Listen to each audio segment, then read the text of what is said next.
A man was shot and killed and another wounded in Free Hill, St. Anne on Friday night. Dead is 26-year-old laborer Nathaniel Comock.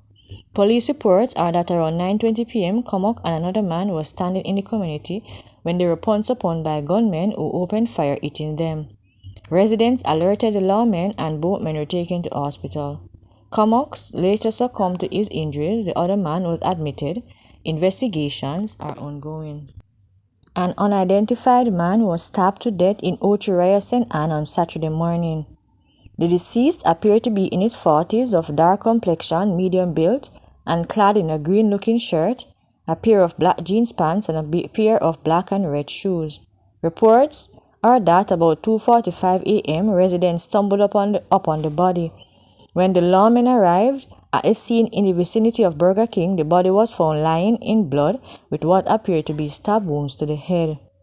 A police source told Observer Online that the man was reportedly seen running from the vicinity of Ocho Rios Post Office with blood coming from his face and then collapsed along the sidewalk. A man was shot and killed while two others were injured during a gun attack at the Duane Park Plaza in St. Andrew on Friday afternoon. The deceased has been identified as Junior Barrett, 33, of Ferry District in St. Catherine. Reports are that sometime after 4 p.m., Barrett was sitting on a stool outside a barber shop in the plaza when armed men opened fire, hitting him several times in the upper body.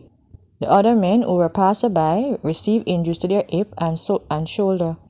Barrett was pronounced dead at the hospital while the other two men were treated. Investigations continue. A 31-year-old Jamaica Defense Force soldier died following a motor vehicle crash on the Palisados Main Road in Kingston early Saturday morning. The Army says details are still being gathered.